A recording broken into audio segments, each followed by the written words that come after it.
Hello. Hello there. How are you doing? I'm great. How are you? I'm doing fine. I'm just going to change my name here, which I always do, but Oh, okay.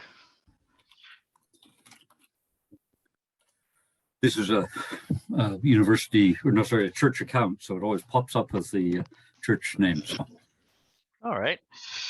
well, you look like you're all set. You got the quality gear going, and Yeah, I spent a little bit of time in the transition between leaving Brunei and coming back here, right. doing some online teaching. I just Okay. started it before I left. Yeah. And it was sort of a, I don't know what you want to call, I guess something that I could transition. When I first came here, I had a bit of work right away, so that was a good thing. Right.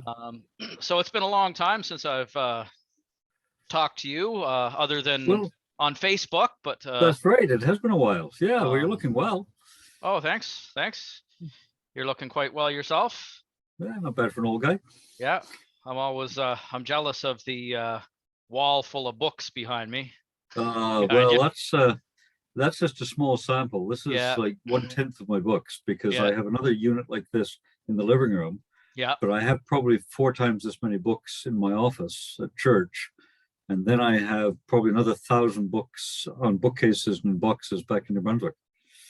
So, and before I left Mount A, I gave away almost 2,000 books. Oh, wow. So I had about 5,000, and I'm down to about 3,000. So about 2,000 of them here in Ontario.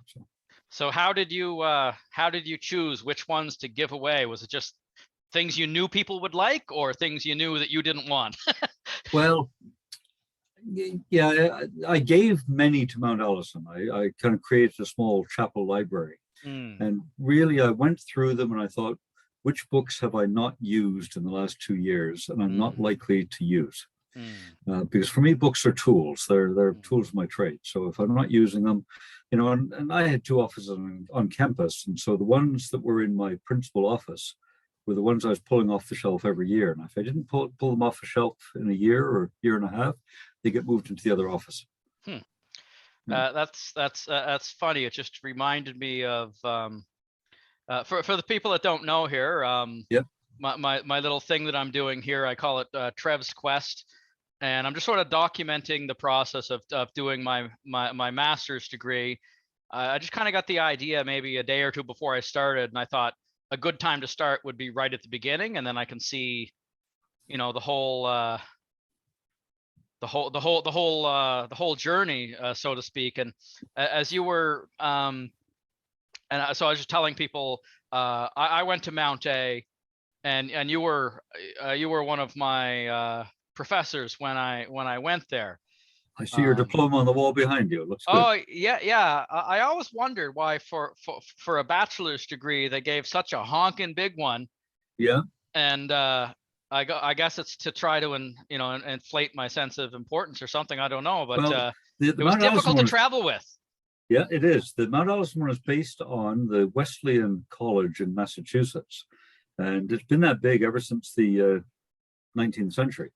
And it's one of the largest diplomas in Canada, because universities all have different ones. I've got a couple of degrees that fit into an 8.5 by 11 frame, and they look so rinky-dink. But this one's massive. Yeah, and I noticed it's all in Latin and everything. I guess that that makes you feel pretty special. I can't read it, but maybe that's a theme of my life. And I couldn't understand my own wedding because it was in Korean. Oh, okay. I mean, I could guess what it was about, but that's right. Yeah, you're married, right? I know I'm married, and I can guess some of the, some of the ideas that they're probably talking about. Well, you got to have a little Latin in your life. I've got this on my wall because of the pandemic. So this is what I have posted to remind me that life doesn't always go as planned. Okay. Destitutus ventus, remus adibe, and you've got the Roman ship there. Yeah. Because what it means is, in the absence of wind, use the oars. In other words, have a plan B. Plan Bs are good. Because life doesn't always go as we want it to, so you got to have a backup. So if you're depending on the wind and there's no wind, well, you're either stuck or you go to plan B.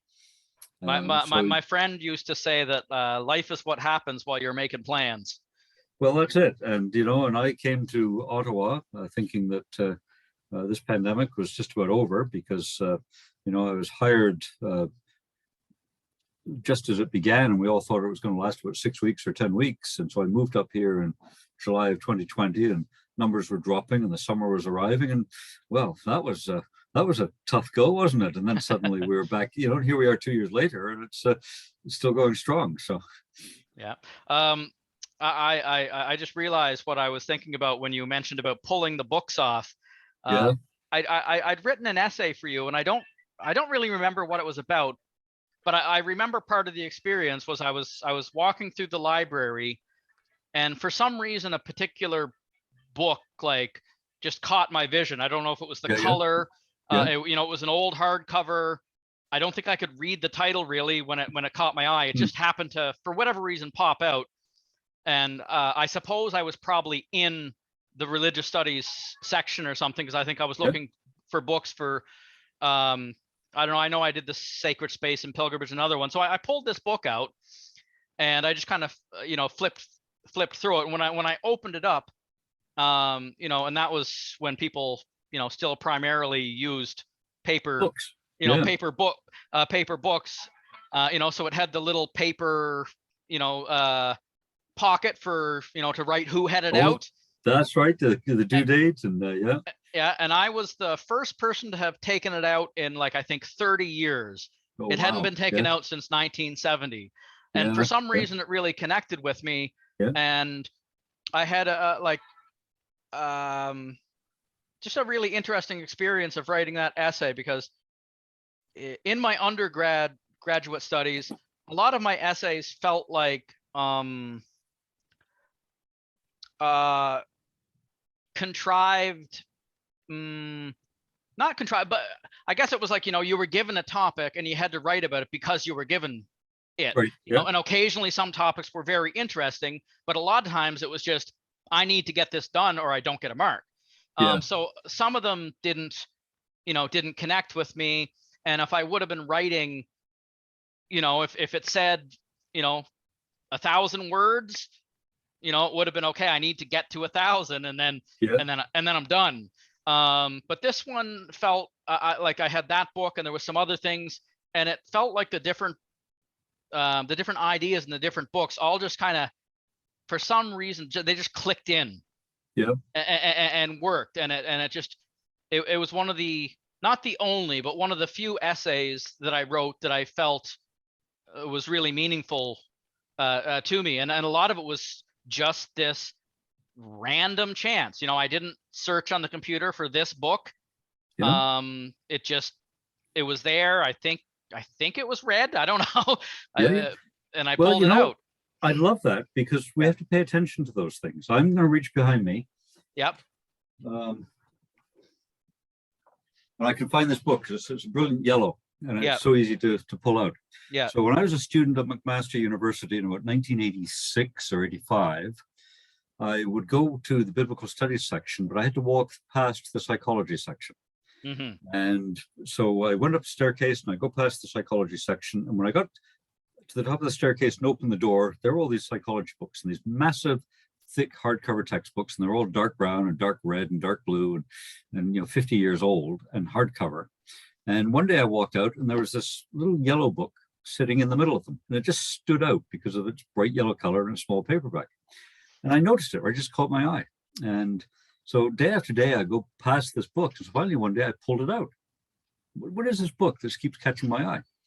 And so I pulled it out and I looked at it, I thought, this is interesting. So I checked it out and I read it and went back to the library, and I took it out another time, and I finally bought it. And it's called The Coping Capacity. Oh, nice. On the Nature of Being Mortal. It's written by a thanatologist, someone who deals with the science of death, death and dying. And so this was written back in the early 80s. And it's written by a doctor whose specialization is in preparing people to die. And he really talks about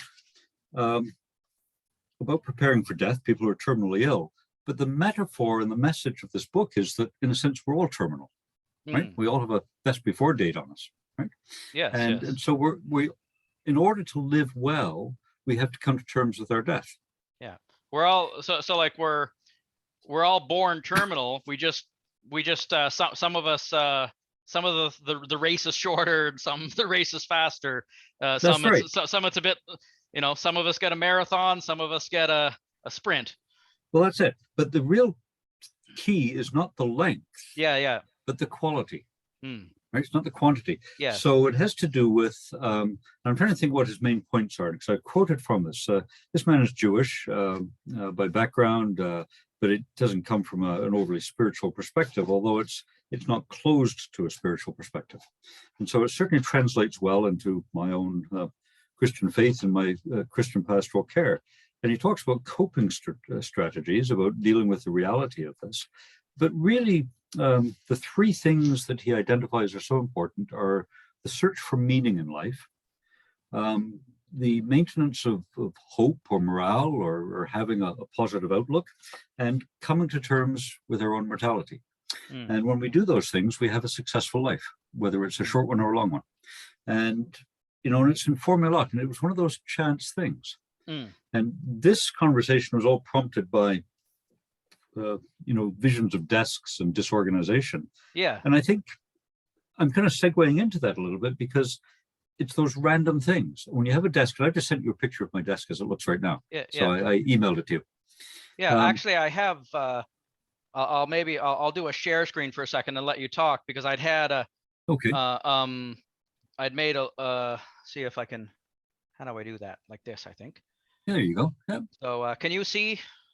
Oh yeah, so there's my desk back in Sackville. Yeah, there's my and it's showing my desk back in Sackville from a couple of years ago, and that was how it looked when I was first working when the pandemic began, and I was working from home and doing a lot of Zooms, and so my desks tend to look like that. It's chaotic, and as I say, I've just emailed you a picture about 10 or 15 minutes ago of my current desk, and I think it is open to that randomness that you described. Seeing that book, it catches your eye, you pull it out. When a desk is completely bare and the only thing on it is like one file that you're working on, that's all you've got. But I think, because I multitask, I do so many things. So I got books for different things. So I write a weekly letter to my congregation. It's a philosophical essay. I write a weekly sermon. I'm preparing for meetings. So I'm always doing a lot of writing stuff. And everything that's on the desk is related to what's going on. So the books come and go. But it gets chaotic, but there's a certain randomness. Yeah. And in that randomness, you sometimes get inspired by something. I've been finding the same thing, like in my studies, because I've got 2 courses that I'm doing, and there's, textbooks and journal articles. And I find myself not necessarily going through like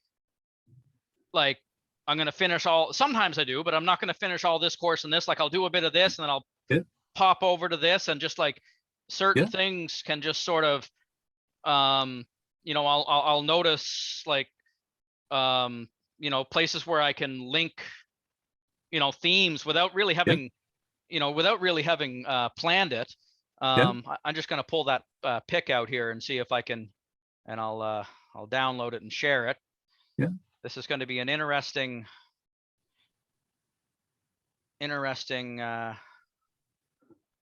Okay, hold on. I'm gonna. So I'm working from home right now for this, because I was at the office most of the day, but so this is my home desk as opposed to the office one. Okay. And what you see behind me is my home books, and these are the ones that I use frequently. But in that randomness, sometimes it's the oddest thing, as you told your story. Sometimes it's just, there it is. So sometimes it's just the color of a book.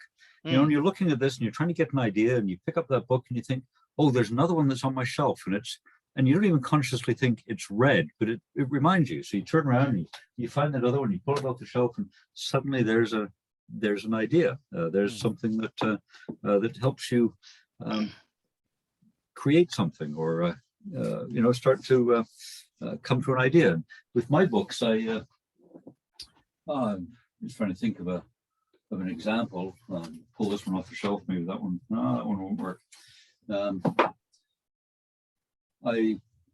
I tend to make notes in the back of books.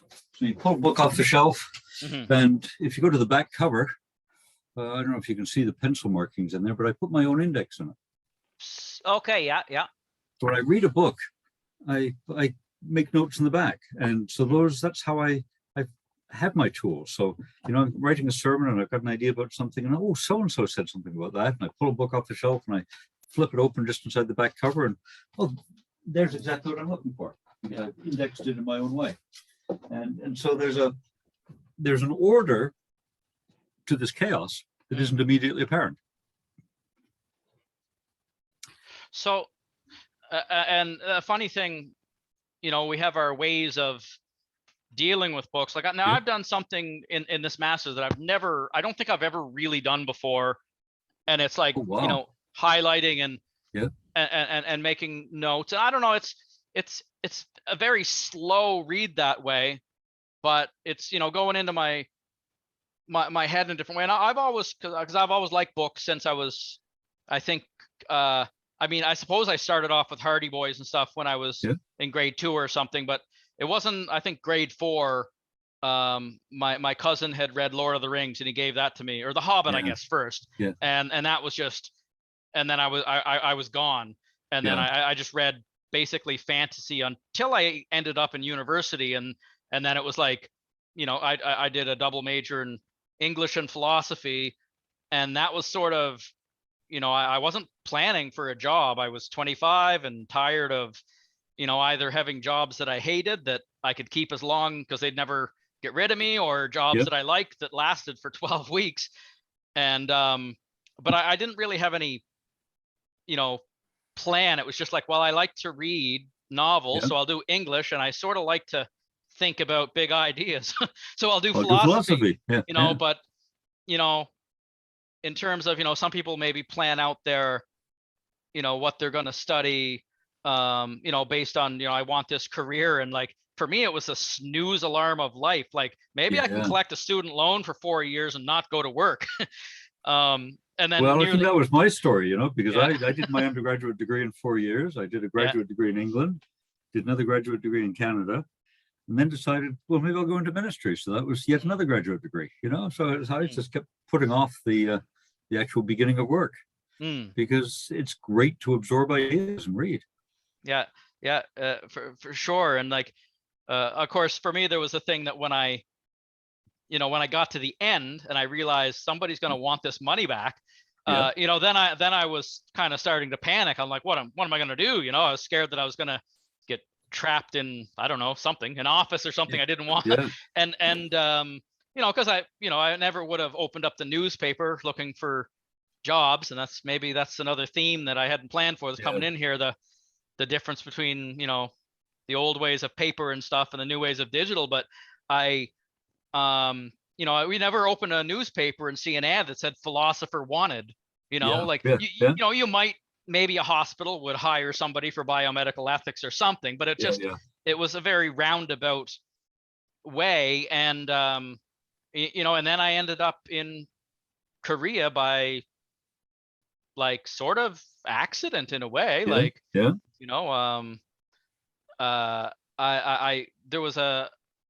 had a roommate that I'd had we lived together for about 5 years. He was an older guy, and he'd had his MA in comparative religions, and we were pretty good roommates. We got along okay, but easy to get along with, and but he'd often talk about different ideas. He was I guess he was influenced most by Buddhism and everything, but one day I came home and I just after I think that particular day I think there had been some recruiters on campus for teaching wherever, Japan or something, and I researched it. By research, like I was on some computer on the Mount A campus for about an hour, looking at like English jobs in Japan. Like that's what I heard, more people talking about Japan than Korea, at least back then. And then so I went home and just off the top of my head, I was like, I don't know, like maybe I'll go teach English in Japan or something until I pay off my student loans, right? Because I was preoccupied with not getting trapped by the debt or something. Yeah. And he said, well, I have a niece working in Korea. Here's her email. Why don't you ask her what she thinks of it? So I emailed her, said, I'm Colin's roommate, and we said, you work here. What do you think of it? She said, I like it. My best friend is a recruiter. Here's her email. Why don't you send her an email? So I sent her an email, and she made me fill something out. And I think 2 weeks later, I was hired and on a plane. So wow. It was and then you land in a classroom with no teaching experience, and they say, go. Yeah. And they don't have any books either. I'm like, what? So, I think teaching is a noble profession, but I don't know if it was ever really exactly where I was meant to be. But I stayed in it for a long time, and I never thought I was going to go and study again. Other than I think when I was in Brunei, I did a CELTA course because it was free, and I felt lazy if I didn't do it. And then, I came home. I was going to do welding or something. I didn't know what I was going to do. And then I started looking for other jobs, and I just wasn't getting anything. So I sort of dipped my toe back in education by working as an EA. I'd had some, I don't know, the therapists have told me that it's sort of trauma, deal with some of that, some of that stuff. And so I was pretty reticent to get in there, but the EA was it was something that, you're only really dealing with one student at a time. You don't really have a lot of, the same kind of responsibility, like lesson planning and marking. So I ended up there, and then I noticed that, first of all, things seemed a little different in Canada. There were EAs in classrooms, so the teacher wasn't necessarily doing it all themselves. Still didn't want to teach, but I started thinking, well, what else could I do in education? Maybe I don't have to run all the way away, but I can go, a little bit laterally or something. And and then I started thinking of the counseling, and I'm so fascinated with what I'm studying. So I think it was, a good decision. Well, when I was at Mount A, in my last 3 or 4 years there, I started working in January, February with graduating students. And I started running sessions for them on what I called values, virtues, and vocations. So we talk about meaning and identity and purpose, and what are you going to do with your life? Because I would begin with the question, not what do you want to be, but who do you want to be? Because I think that's the more important question. When you figure out who you want to be in life, then you can figure out what kind of work is going to allow you to be that person. And so we put the focus on meaning as opposed to earning a living. And that allows us to earn a living doing a variety of things, as long as it supports who we essentially are and what we want to be. What's our essential drive? Is it simply to get pleasure out of life, earn a lot of money so we can take a lot of holidays and, and have our weekends off? Or is it to contribute to the world in some way? Or is it to change the lives of people? And I think when we start thinking about, well, I want to change the lives of people, then we start thinking about, well, it doesn't matter whether I'm earning 40,000 or 80,000 or 120,000, as long as I'm getting satisfaction out of interacting with people in a meaningful way.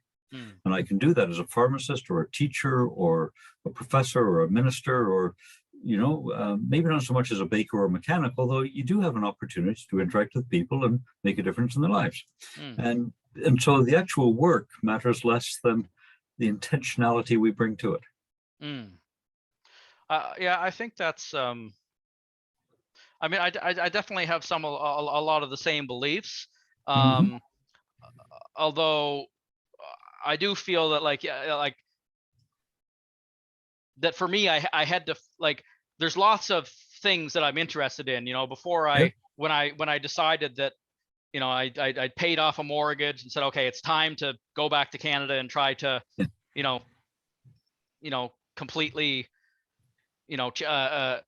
change. And I was seeing a career counselor, and it was difficult because I have so many interests, I was I could see myself, I could have saw myself, working as a counselor, like I'm going to, but I also could have saw myself, working in an embassy somewhere, because I've been to so many countries, and I like dealing with different cultures. Of course, I'm a musician and I like audio production, but I also want something that I can at least buy a little bit of food, and well, that's important. so it's a balance, right? And I'm always going to play music, whether it makes me money or not is sort of besides the point. So I sort of decided that because when I was in Korea, and teaching English, I was getting paid reasonably well compared to what I had become accustomed to, and most of those jobs give you a free place to live, and I was in bands, and we would play gigs, and most of the bars that we would play in had a drum set there, so I didn't have to really carry too much. And usually the drummer has the worst job in terms of lugging equipment. I always say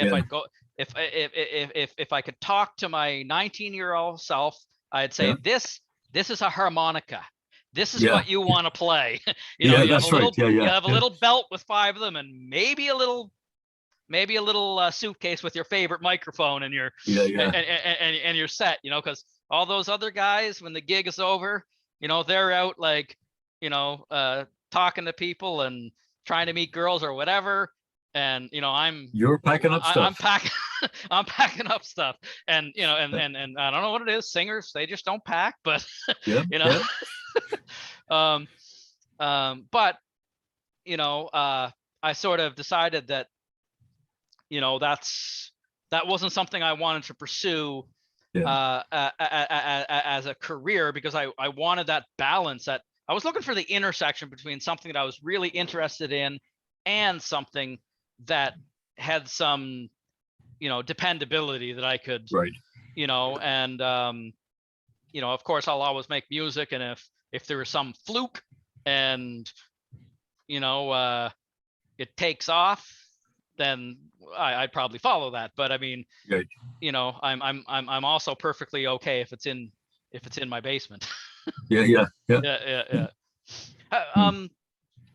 Did you ever have other careers that you sort of thought about or wanted to go in? Before I went into ministry, I thought of lots of different things. I thought about teaching. At one point, back when I was in my teen years, I thought I would join the RCMP, but I'm a pretty small guy, and that was in the days that RCMP officers were just big guys. They didn't necessarily have intelligence about policing. They were just big guys. I tried to join the reserves when I came back, because I knew they would pay for education, and I was gonna they suggested maybe intelligence officer, so I had this idea that I'd be I don't know doing what, maybe I'd have some small influence in telling people don't press that button. Trying to make it less evil from within. I don't know. But anyways, my thanks probably mostly to my life as a drummer, I didn't pass the hearing test, so that was so that just got that got squashed, and I'm happy though, because I'm glad to be where I am now. Well, that's it. And I thought about teaching. I thought about foreign service work. I wrote the foreign service exams, and didn't get any further with that. I thought about journalism. I had different ideas, but and I was kind of muddling my way through until eventually it just kind of became apparent that I was going to head into ministry. And in the end, of course, I got into ministry and ended up shifting out of the church to Mount A on a 10-month contract. Stayed there 27 years, which also gave me a teaching career. And that was my 5 years in Korea. That was supposed to be 4 or 5 years pay off the debts, and I was there 8, and I left with a wife and a bunch of other stuff. So I have no regrets about Mount A. It was great. It was time for me to leave. I was offered a full professorship just before I left, and I was ready to go. So it was financially not a great decision to leave and come here, but it wasn't about finances. It was about what I want to do. And this is the kind of the tail end of my career, I guess, because I'm past 60 now, and So I really wanted to be back in the community of faith in the church for the tail end of my career, and I have no regrets about that. I'm really enjoying what I'm doing despite the pandemic. But I'm still getting to teach. I had this opportunity back in January, February, because I belong to the Christian Council of the capital area. So it's an ecumenical church group for Ottawa, and they wanted to move in some new directions. So they're looking at providing some teaching opportunities. So someone suggested, well, John should do something on Revelation, which of course is my special area, apocalyptic studies. So I ended up doing. I really regret not, because I just know that I would have loved that one, but yeah, well, that's all right. A lot of people did it, but anyway, I ended up teaching a 7-week course on Revelation, 2 hours a night for once a week, and so we did 14 hours on things apocalyptic, and I had over 30 people registered, most of them ministers, most of them in Ottawa, but some in Toronto, one in Washington DC, someone in Halifax, and so on. So and I had one fellow tell me at the end, and he was a retired ambassador, so he had made his mark in the world, literally. And he said, I feel like I've had a university course without the challenge of either tuition fees or exams. He said the level of teaching was that high, and but I just really enjoyed it. I just really enjoyed teaching. In fact, one of the other clergy who was helping me run it, she ran all the Zoom stuff, and I just did the teaching. She had said initially, you can't do more than 5 weeks. 4 weeks is probably best, but 5 is the maximum. People won't stay interested. And I said, no, it has to be 7. Anyway, it went 7. We didn't lose anybody. Everybody stayed with us for the whole 7 weeks. And she said at one point, and she's a fairly recent graduate from seminary, second career person. She said, if my teachers at seminary were half as interesting as you, I would have stayed there longer. Yeah. Well, it's funny. I always got the sense when I was in your class that you were very knowledgeable, but the big thing that like clicked for me was that you were very passionate about what you were teaching, and you were interested in it. I had some professors that obviously knew their stuff, but didn't seem very interested in the process, and perhaps that was because the course they were given to teach weren't as intriguing to them. When you first went to Mount A, were you hired? Because I know you were the chaplain. Did you start teaching right away? Like, was it a double role in the beginning, or did No, I was hired simply as chaplain for 10 months. Yeah, and that was it. It was a 10-month contract. By the time I'd been there 5 months, it had been turned into a 12-month continuing contract with an option to teach. Okay, nice. So I started teaching in my second year, and that took off. And I just loved that dual aspect. And I think I brought that pastoral side into the classroom because I was not just interested in people, I was interested in the results of the teaching. I was interested in the students, I was interested in seeing them develop. I think some academics, they're not as interested in teaching. They're interested in their subject and they want to research and write about it. And teaching but they need to make money. Teaching gets in the way.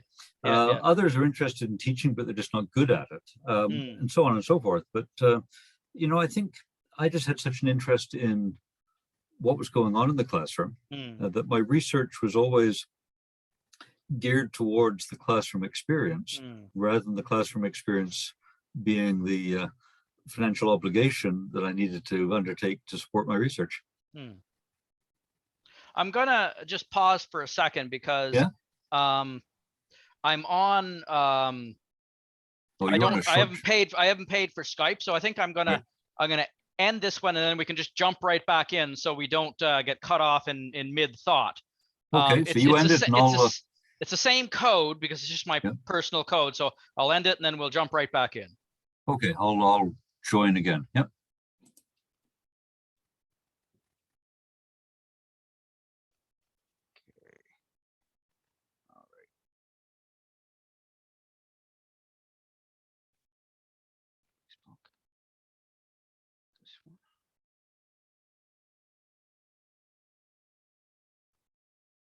Start. Admit.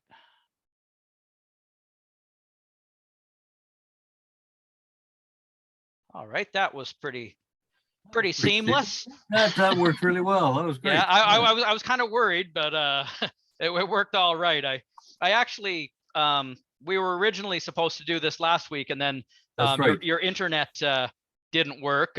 Maybe not quite as disruptive as you know, an attempted Canadian insurrection in the capital, but that's right. Nonetheless, probably an inconvenience.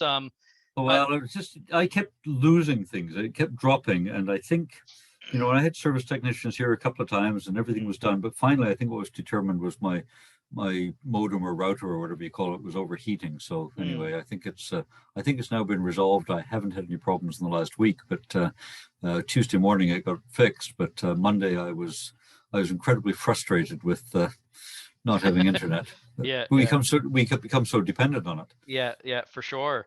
It ended up being good for me because this is the first time I've tried to do one of these with like a sort of with a guest. So the first time I had to try to record a Zoom conference. I mean, I've been on Zoom, but I'd never initiated it. So I called a friend. Yeah.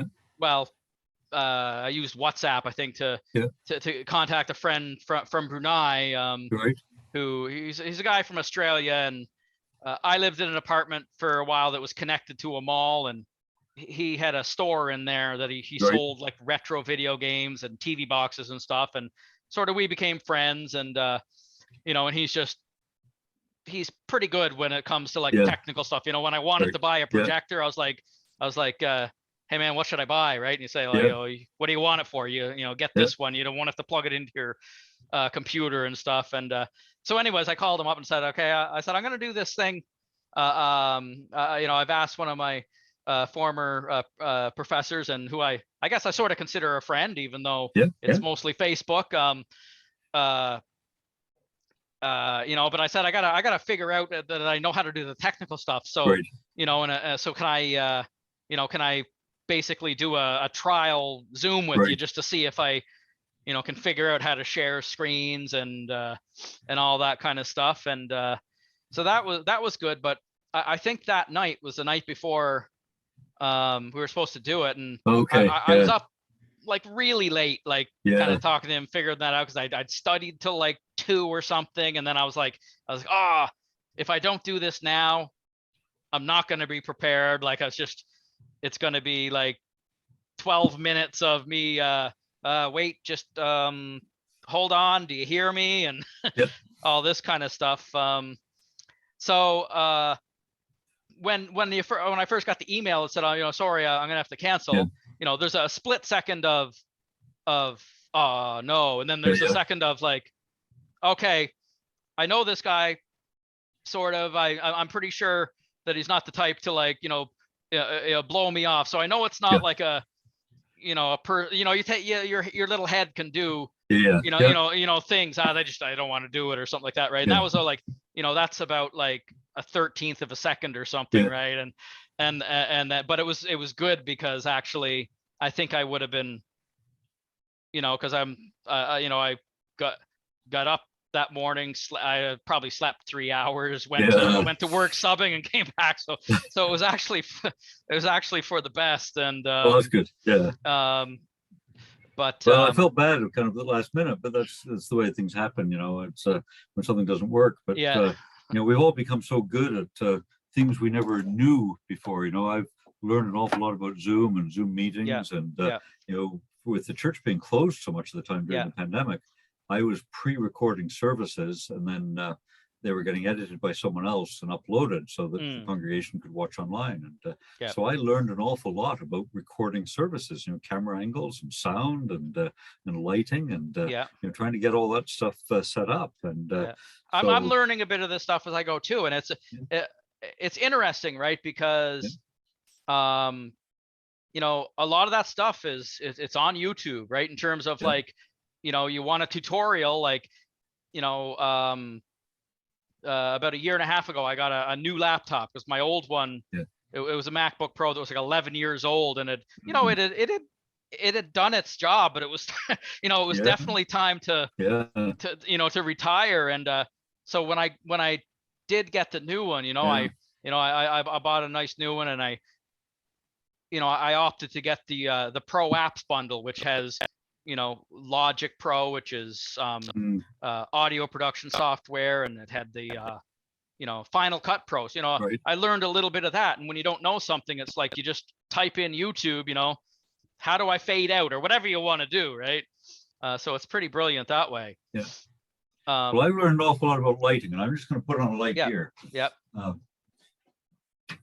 Because it's clouding over outside and it's getting dark, but I sit, so I've got a window over there, so I got light coming in here, but I've got another light fixed up. But what I do is I've got a lamp that has a spot that can, on a gooseneck, so I point it at the wall and it kind of reflects off the wall and comes back at me, so I'm not staring into a light, so I get really great light for Zoom. Nice. Right? I've got one of those ring I'm lights, I think, that I got when it wasn't expensive. Like, I just got a cheap one. Yeah. And I've got my webcam mounted on top of it, but I want like an independent stand for the webcam, because like right now it's okay because I'm sitting kind of back far from my desk. But like if I'm in here and I'm looking at my computer to look at the other person, I'm not looking at the camera. So you want the people to feel like you're talking to them, right? Well, I'm looking to get a webcam because I've got the integrated webcam in my laptop, but I'd like to get a separate one so that I've got more flexibility about where it goes. Yeah, I want to get the radio announcers. That's what I want. I want to be able to. And I was looking at some that clamp on the desktop, and then you can swivel it and move it over. That's what I want too. That'd be cool. Yeah. Yeah. So there's a couple in my church. They're about 90 years old. Yeah. And they're mostly shut in. So I do a Wednesday afternoon discussion group. So we call it a Bible study. It's not really. It's a conversation. And there's about 8 people that are involved every week, and they tell stories, and we wrap it up, and people look forward to it because it's time of sharing, and especially for people who are isolated. But their son set them up so that they've got their computer runs through their big screen TV. So they see everything really on a big screen. They sit back just like you were watching TV. And then he's got a webcam, and it's on one of these boom things, and it swings out, and so it picks them up, and they're in the background sitting together, and it's got a really good long-range mic on it. Yeah. So they just sit back on their sofa, and we see them sitting on their sofa. It looks like they're watching TV, and they're just so comfortable, and they talk to us, and we talk to them, and it's what a marvelous setup. Yeah. Well, that's part of the reason why I wear the head. Like I mean, when I was doing the online teaching, it was a requirement. I had to have it. But every once in a while, if I'm doing something like, for this, I figured it'd be nice to have, good sound. This has pretty good sound, and I can hear clearly. But it means that it's wireless, right? So I could go back here. And you'd still hear me the same. Nice. If I wanted to do something, play something, so I'm not. The mic follows me, right? So that it's kind of good that way. And then I was able to be a little farther from the computer, which made it easier to avoid that thing where I'm trying to look at you to see what because part of communication is but beyond eye contact, beyond the noises, it's like what face did he make when I said that? Did that did he like that? Did he not like it? Did he chuckle? And if you're staring up at the webcam so that your face is somewhat normal oriented, then you can't look at the other person.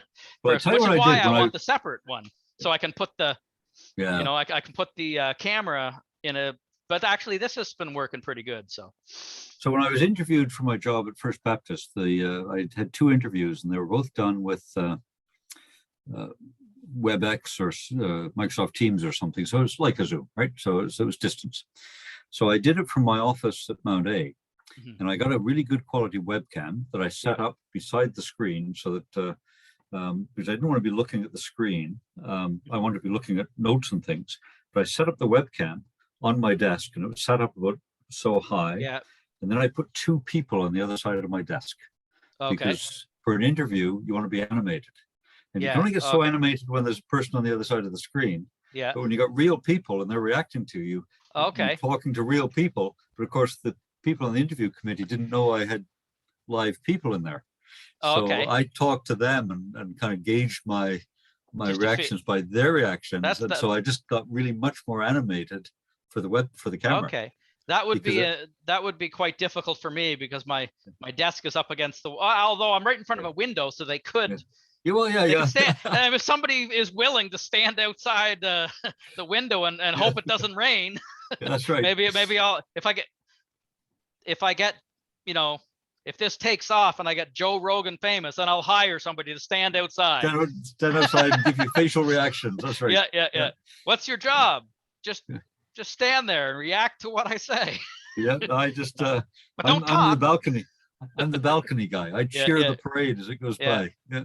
What do they call it in Shakespeare's time with the opera? They call, was it the proscenium or something? I don't know. No, that was the arch. Yeah, I don't know. Yeah. I just remember. I think it was a chorus with Dr. Blograve where he was saying that, you know, back then the opera, the reason why it was round, instead of just, you know, like our theaters where we're all sitting, is because, you know, it might have been 25% about what was on stage. The rest of it was about who is there. Like, oh, there's the senator over there, and there's, you know, so it was like, it was more about, you know, I suppose, you know, who's prominent enough to be there, right? Yeah. It's about the event itself. Yeah, it's neat. A couple things I wanted to do. I had a very rough idea of some things that might go, but I did want to leave it loose like this because I do like this sort of conversational long form podcast, which it's funny. I mentioned Joe Rogan. He sort of he very popularized it, but where he's just talking to people, like having a conversation, right? And now it's taken off. There's another guy, Duncan Trussell. I don't know if you've heard of him. No. And he was on Joe Rogan, and I don't know what his job is or what he does. Maybe he's a writer or something. But he has these guests on, and he has very like interesting philosophical discussions about all different things. And then those podcast discussions have been animated. So there's characters that are sort of in talking, right? So he's got some about, like, well, actually there's one about death, which would be interesting. You were talking about earlier about the pastoral care, and I think it's called Midnight Cowboy or Midnight Rider or something like that. But if you anybody out there, if you looked up Duncan Trussell, it's really fascinating how after the fact of the conversation, like the things that they're saying in the actual real conversation, there's animated characters that are having that discussion, right? And so they set that discussion, you know, they work with the discussion and then say, okay, what could the story be? Where are these people walking? So it's quite interesting. But I don't know how I got off on that tangent, but so one of the things we briefly, I guess we touched on the desk pictures, how I first got this idea because you do your Friday desk pictures on Facebook, and I've always kind of enjoyed just like looking at the desk. You know, sometimes it's in disarray and sometimes it's, you know, ready to be made into disarray, ready for the next week. And, you know, that night, you know, I'd studied up till whatever, 8 in the morning, took a shower and was going to sleep. And I looked at my desk and it just made me think of that. So I took a picture and sent it to you and we started chatting. So there was the desk pictures. We talked about that. And I think I'd asked you, what does my desk, what did you symbolize? And I think what does it represent? What do you see? What does it suggest? And I think, I don't remember, you said something about the modern something, because I guess, you know, I got my condenser mic in there and the light, all that stuff, right? Of course, papers and books, and it was also all that stuff too. But then once I thought of like basically who I'm talking to in terms of your what you do for a profession, I started to think, okay, what does this person, what do you like, what's your expertise and what, so I started thinking, what would I like to hear this person talk about? Now, since I'm studying counseling, I'm just in the beginning, but one of the books I'm reading is called Theory and Practice of Counseling and Psychotherapy. So, the chapter each chapter is a different theoretical, you know, so it starts off with psychoanalysis and Freud and how people quickly moved off with him and decided that he was just obsessed with sex and death. And, you know, so people don't really take him, you know, in terms of therapy, they don't use him, but there's some stuff like the ideas of the subconscious and stuff that have sort of stuck around, or transference. But in the beginning of the book, the guy that wrote it suggested that you should, you know, skip ahead to chapter 15, which is integration of techniques and theories, right? So you've got your, you know, your existentialist, you know, frameworks, you've got your cognitive behavior therapy, you know, which is more like in behaviorism and all this stuff. And then it says, you know, the goal, you know, eventually is to, you know, integrate different perspectives and find your own personal, you know, which ones speak to you, you know, and probably in the beginning, I won't try to integrate too many, because it said that's, you know, basically without having a rationale for why you put this one with this one isn't a good. So, so that was one of the first chapters that I read, although, you know, the professor didn't say I had to do that. It was suggested by the guy that wrote the book. So I thought, oh, you know, I'll do that. And I'll just read little parts of this because it's integration of spirituality and religion and counseling. And, you know, since I'm non-religious, I thought, well, when I'm a counselor, you know, I'm going to have people of all different walks of life. You know, some people are going to come in, they're going to be religious. Some are going to not, you know, some people will be, you know, all different worldviews. And I thought, also, you know, part of your job, there is the pastoral care. What would you call it? Pastoral care. Okay.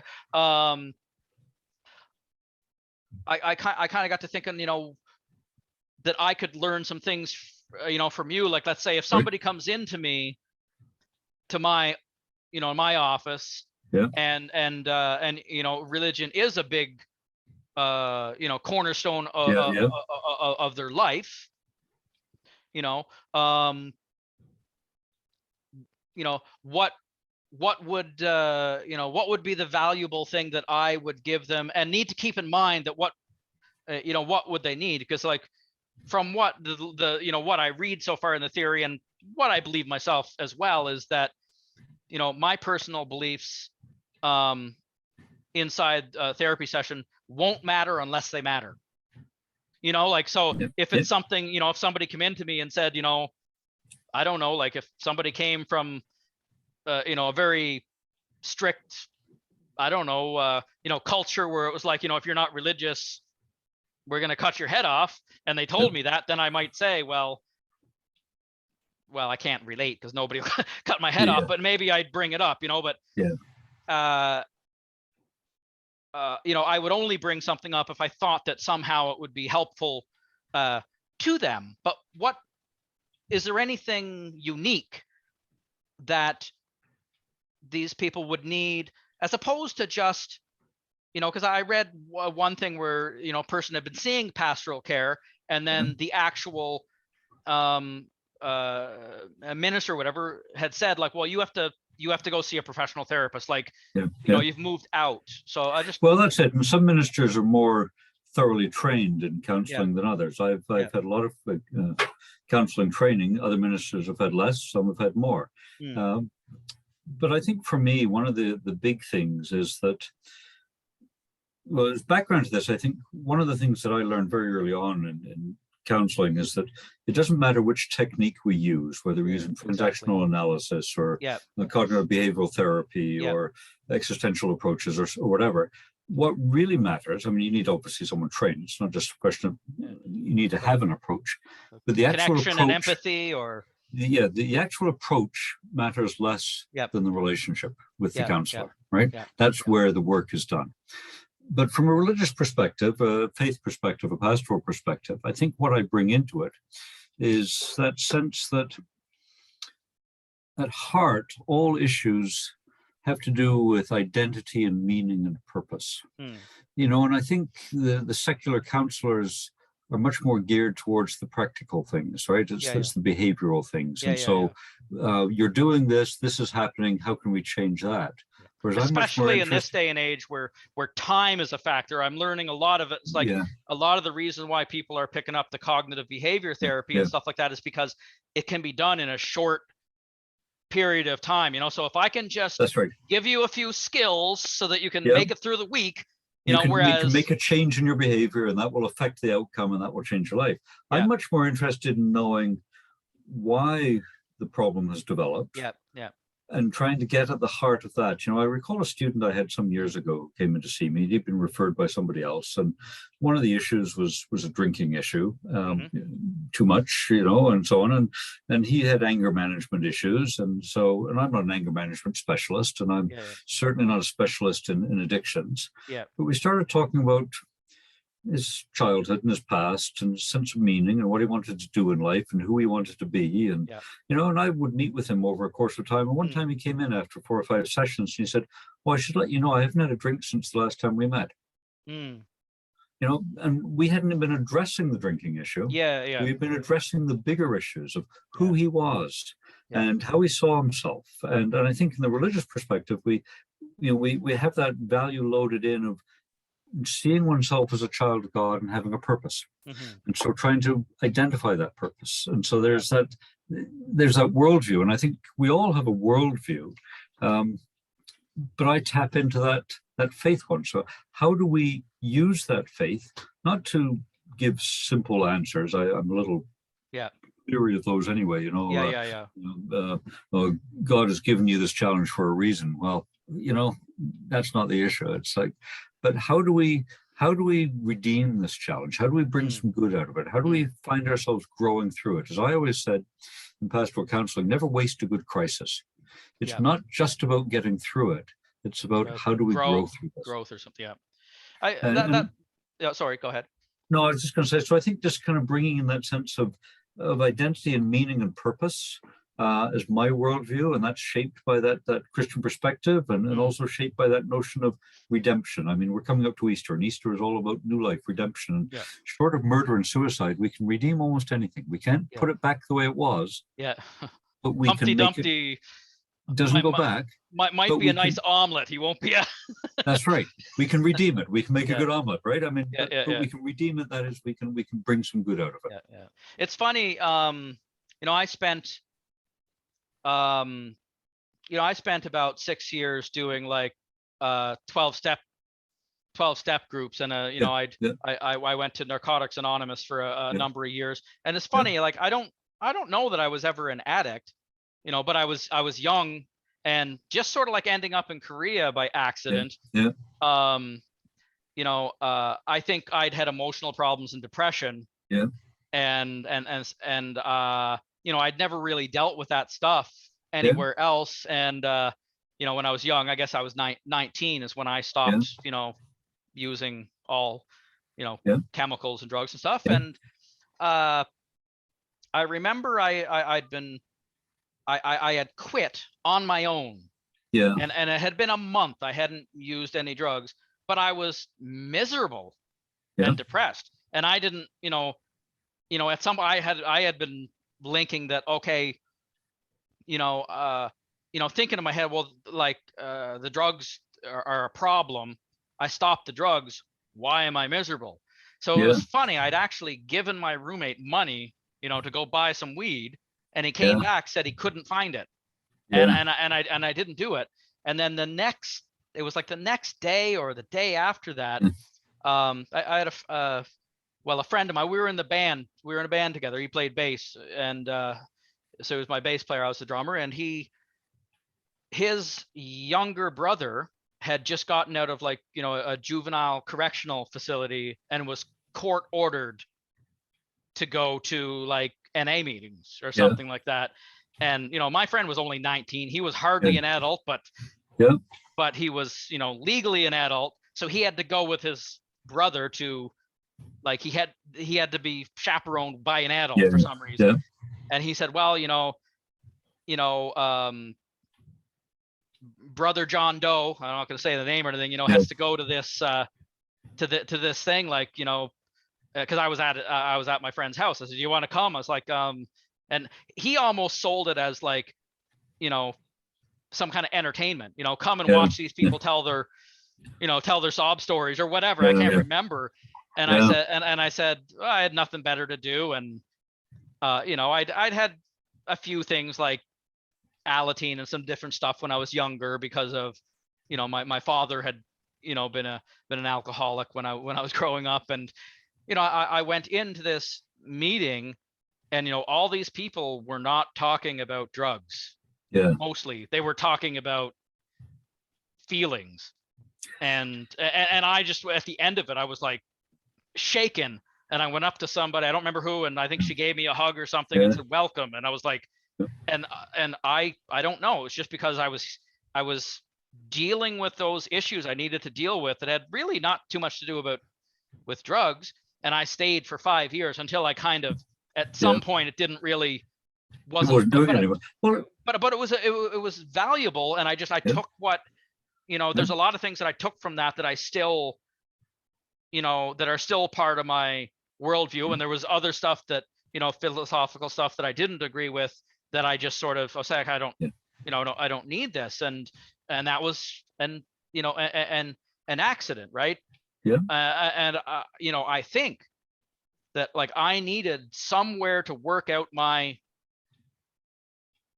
issues about myself. And so like you were saying earlier, this guy that came in to see you, he, you know, you weren't talking about the not drinking, but he said he didn't drink. And, you know, it's like, there was some hole or vacuum that he had been trying to fill with. Well, that's it. And I think a lot of addictions are not the problem.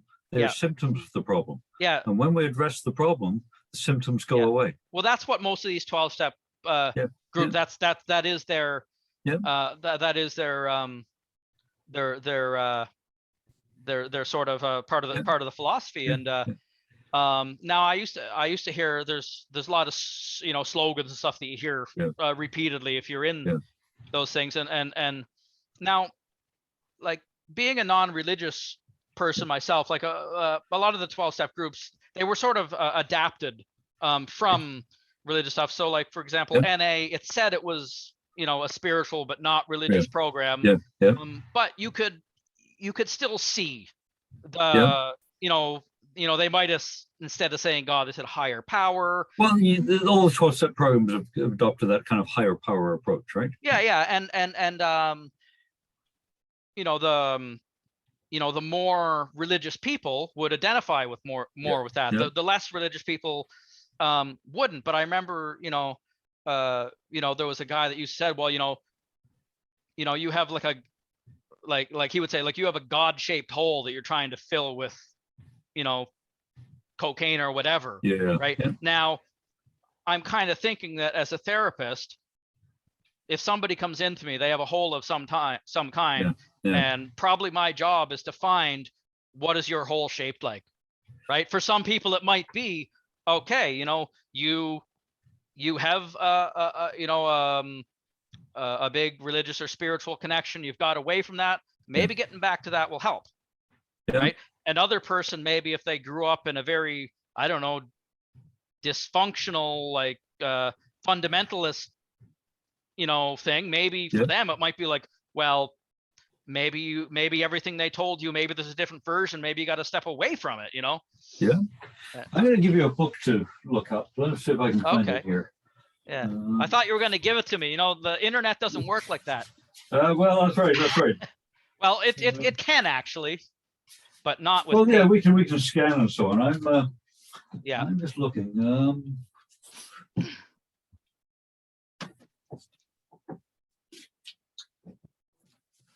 Ronald Rolheiser. The Holy Longing, the Search for Christian Spirituality. Okay. And what he basically argues is that we all have this restless energy. And where we put our restless energy is our spirituality. You know, whether it's God or whether it's music or whether it's sports, it's something, and sometimes it's addiction, sometimes it's unhealthy forms. For sure. But what we need to do is put that restless energy into something that that fills that hole for us.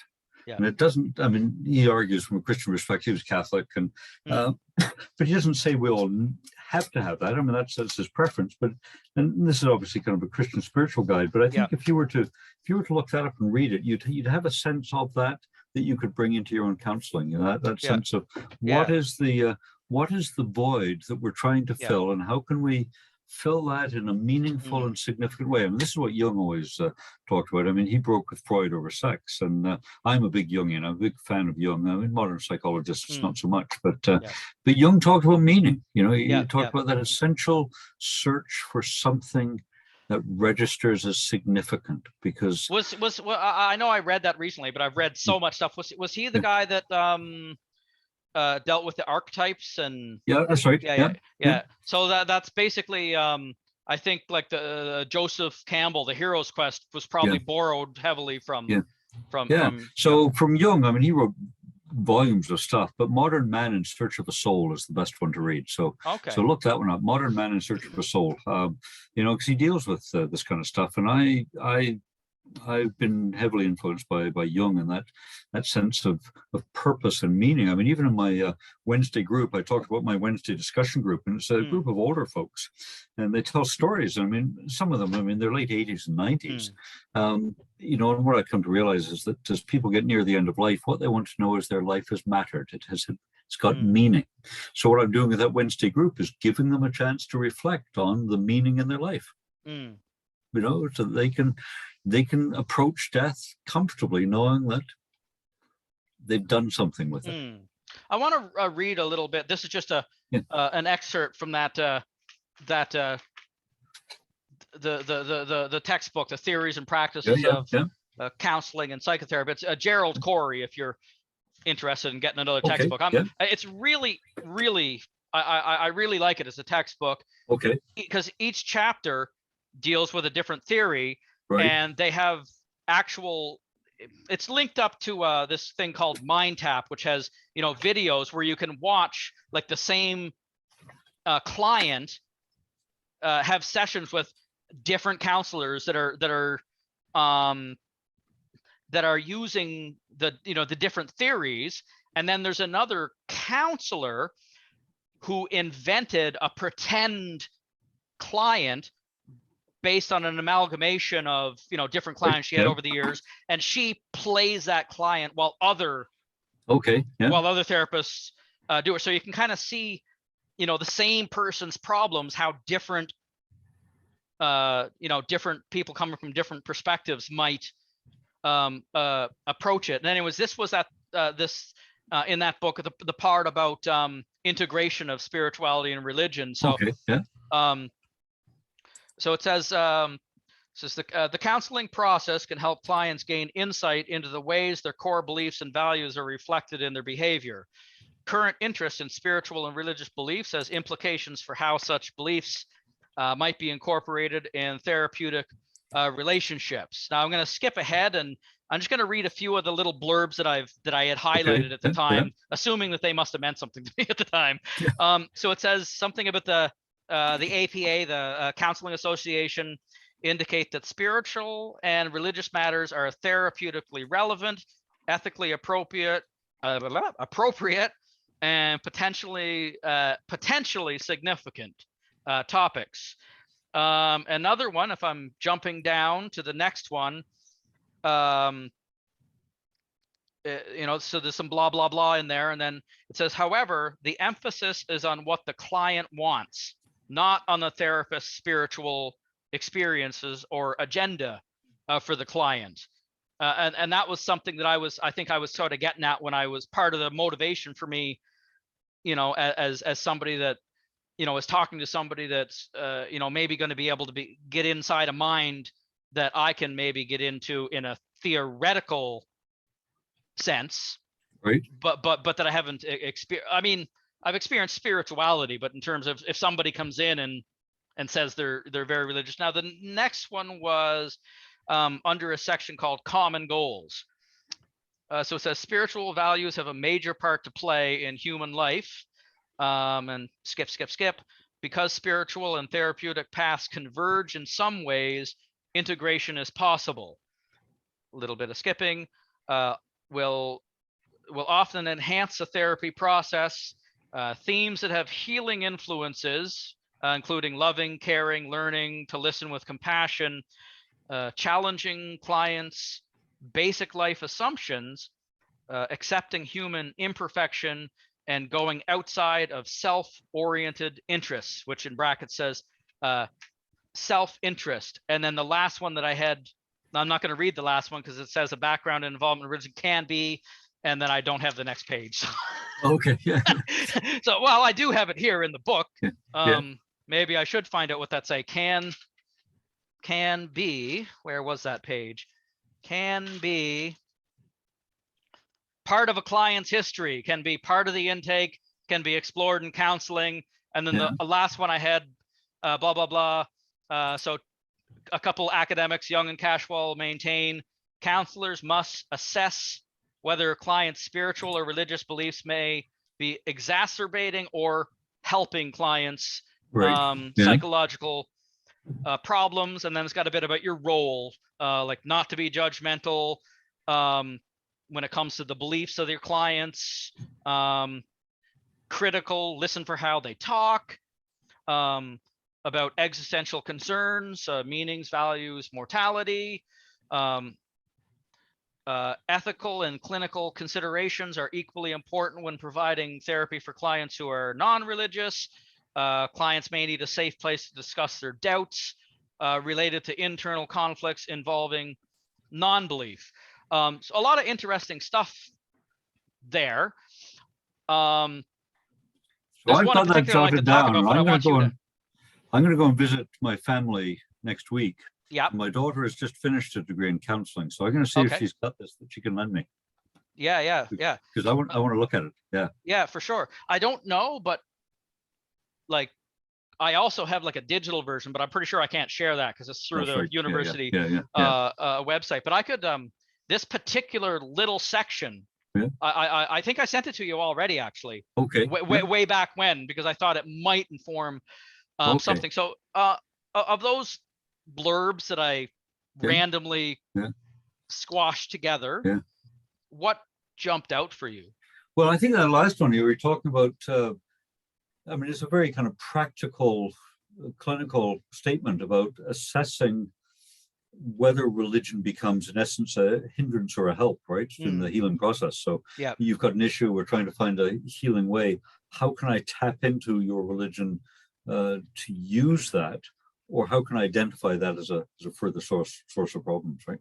Yeah. So I mean, you take an example of someone struggling with their sexuality, sexual orientation, and they belong to a church that is deeply homophobic for religious reasons. What's that one in the States? Westboro. Yeah, exactly. Baptist that stands outside the funerals of gay people with like "God wants you dead" or something. They're ridiculous stuff. So that's obviously going to be a hindrance. But how can we find ways in which we can use this as part of your own ongoing therapy? Yeah. And I think that creates a sensitivity, because I think for a while there was a rejection of religion, and and so psychology, psychiatry, and so on. Well, religion is meaningless, useless. We just need to reject it. It's non-scientific. But now there's an acceptance and a recognition that it can have a value. So how can we tap into that? But we also need to test it to ensure that that value that we're giving to it. I got an incoming call from Shanghai, but that's not you, I presume. No. I've been there, but I'm not there right now. Yeah. I'm someone trying to clean my ducts, I'm sure. Yeah. The last one that phoned me and said, we're doing something about cleaning your ducts, and I said, you're going to put them all in a row as well. And he didn't think that was at all amusing. No. Anyway, to get back to the point, I think just recognizing that religion can be a detriment, but it can also be a value. I mean, you talk about people that are dealing with health issues and cancer, and I think the studies have shown the clinical, psychiatric, scientific studies have shown that people with faith commitments have a higher rate of positive response to cancer treatments. Well, I guess it's the it's probably got something to do with hope or something, right? Well, that's right, and that has to do with purpose, right, and Yeah. meaning and identity and those essential things. So I think that kind of struck a chord with me, and Yeah. you know, I don't and know I if think you've it's ever just, seen. Sorry, it's kind of a comedy, but yeah, it's Ricky Gervais, and you know he's somewhat of a famous, yeah, outspoken atheist, and yeah, his movie that he made, it's called The Invention of Lying, and it's in this like make-believe world where there was like no such, like, religion didn't exist, yeah, and people also like weren't able to like lie or something, yeah, and then his mom is on her deathbed, and he doesn't want her to feel bad, so he starts saying, like, basically it's it's a bastardization, and yeah, kind of making fun of more or less the Christian story. Well, there's this yeah, great place, and when you die you yeah, go there, and she's like, yeah, she's like, what? And a nurse overhears him, and yeah, she tells somebody, and yeah, it spreads, and all he was yeah, trying to do was, like, comfort his mom, because he thought yeah, these would be comforting beliefs, right? That when yeah, yeah, when you die, there's a nice place that that you go yeah, to, and yeah, you get, it's, I can't remember what metaphor. I think he used some of the the probably common metaphors of like the nice yeah, clouds and all that kind of yeah, stuff, yeah, yeah, kind of stuff. But I think that whether a person whether a person believes in religion or not, that like stories and beliefs, that, I mean, they have like a power just in and of themselves. And some people will find meaning out of literature, and they will yeah, almost find that as, or maybe they do find it as meaningful for them personally. And yeah. I remember I don't know where I was, but I remember you saying something where you saw some of the stuff as like as a story. I think Yeah. we might have been having a conversation. I might have been talking about Yeah. like literal, a literal versus sort of Yeah. like a metaphor take on certain Yeah. Yeah. things that that you would read in religions, in religious texts. Well, that's it. In religion, I mean, certainly the Christian story is story, and Yeah. the historicity of it is less important than the story of it. And Mm. for me, it's about bringing that story Yeah. alongside our story, Yeah. right? And Yeah. and how do we draw from that story into our own? Yeah. It doesn't matter if it happened exactly this way or not, because the power is in the story, not in the veracity of a Yeah. particular detail of Yeah. it. And I mean, I have this sort of, I don't know if I want to call it a theory, because I haven't Yeah. really, Yeah. it's just in the back of my head. I haven't really fleshed it out, but I feel that belief has a power regardless of whether the thing that is believed in is like exists or doesn't exist, right? Because if you believe something, that influences your actions. Well, it shapes the way you relate to the world. Like, Yeah. If you like just take a look at like at like Jim Jones and cults, right? Yeah. Where Yeah. like they Yeah. believed that by drinking this Kool-Aid they were going to paradise, and I think obviously most people would say that's insane. Yeah. Right. However, the belief still was powerful enough to make all these people, who probably enjoyed their lives and loved their lives, but to to take them. And that, so to me, like it's interesting to me that just that there's like this energy in belief itself. I think it's anyways. I better shut up. Let you say something. Well, no, and I think you're right. I mean, one of the things I've always maintained is we need to live with the excesses of religion and the negative things and the Jim Yeah. Jones in order to safeguard its freedoms. And people can easily point to those and say, well, this is what religion is like. And of course, it's not. That's the small few examples that capture. No, I mean, I just as easily could have given a positive example. That's right. Right. That's of somebody that, believes. That's just one that I probably I plucked out because, death is such a huge, doing that is such a big thing, right? Whereas, but you can. So I think there is a sense in which what we believe shapes who we are, whether it's real or not. I think sometimes it's going to shape us very negatively on some of those small examples. But I think by and large, the traditional religions that have stood the test of time, it shapes an understanding of who I am as a person and what my values are, and therefore how am I going to live those values out? And so the ontological, that sense of what's it's all about, and the ethical, how do I live that out in my day-to-day lives, are so important. So I want to sort of. I'm going to have to wrap up very shortly because I've got a meeting in an hour, and I'm going to have to duck out and get some dinner and all that kind of stuff. So we've been at it for almost an hour and a half, so I'll have to wrap up in about 10 minutes. Okay, so the last thing I wanted to talk about then is bringing this kind of full circle. That this thing that I'm doing, that I'm calling Trev's Quest. I mean, which also the thing that I'm doing my master's. The Trev's Quest is more like a little subsection of that. I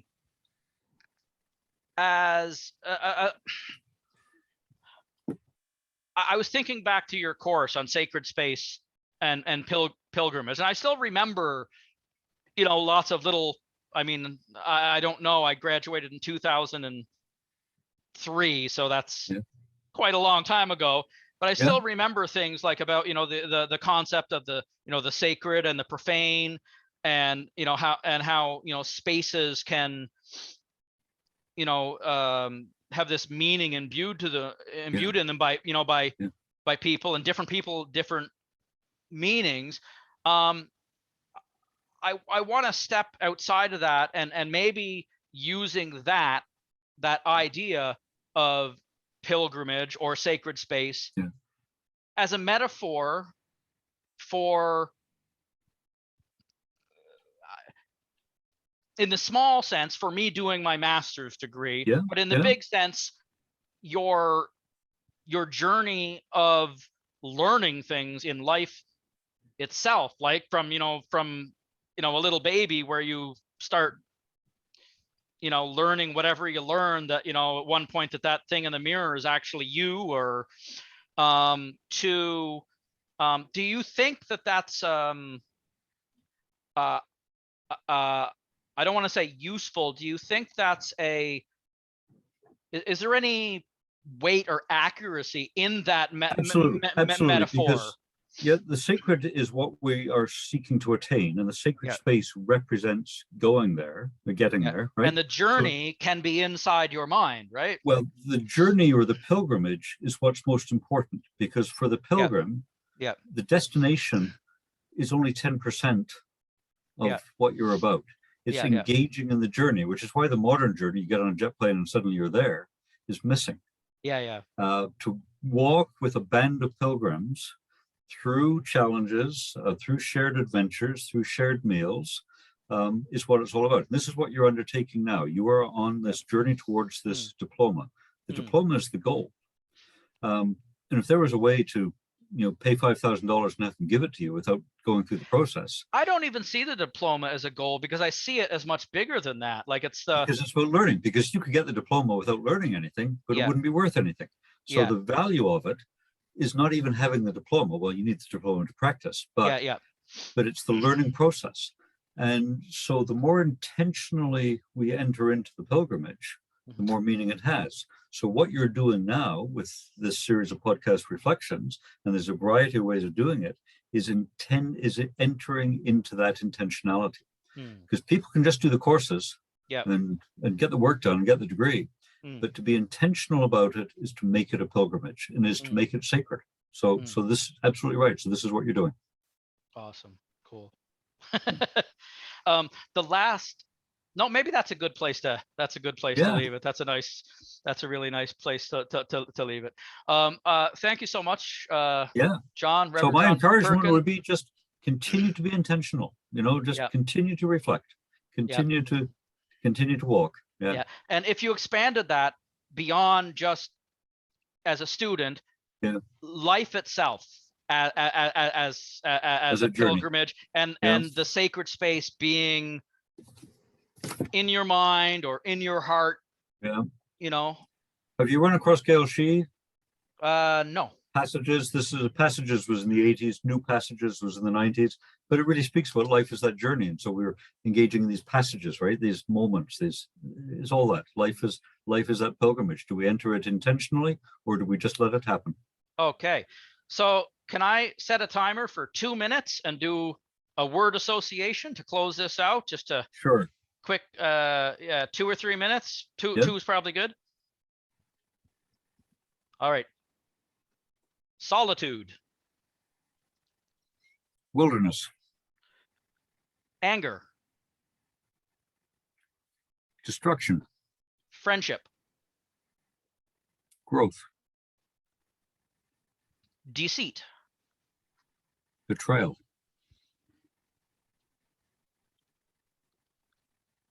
Music. Life. Existentialism.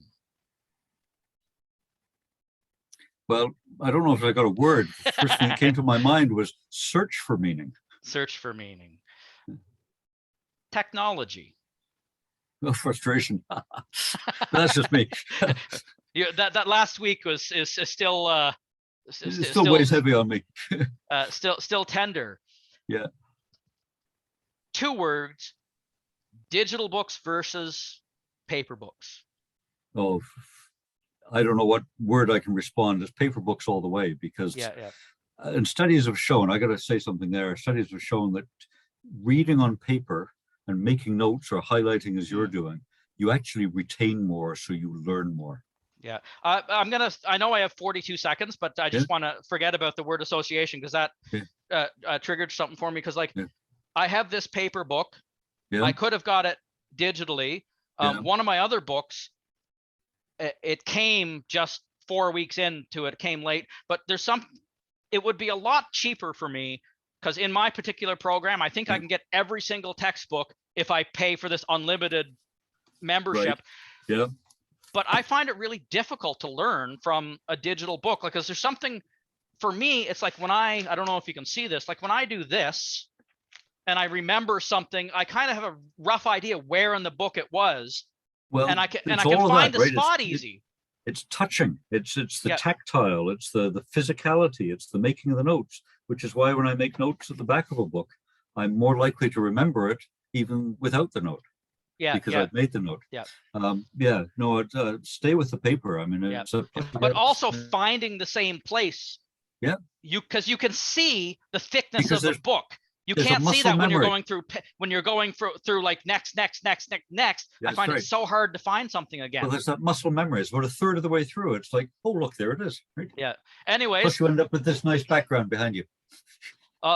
Exactly. I'm hoping to build a house sometime in the next year or 2 or 3, or buy one, and I want a full wall bookshelf. Yeah, for sure. Anyways, thank you so much, John. This has been a delight. I think I'm going to basically, well, not edit it. It won't be that much editing, but I'm thinking I'm going to schedule it to premiere next Friday sometime. Okay. That way, people that might be interested in it can kind of, because when you premiere something, like I can watch it at the same time, and then people, if they want, they can type and comment, and I don't know. I don't interact with them. Yeah. I don't get very many clicks or anything, but I thought I'd try this because this to me was a little special. I was having somebody else involved, and the trip down memory lane, the nostalgia, and I always respected you.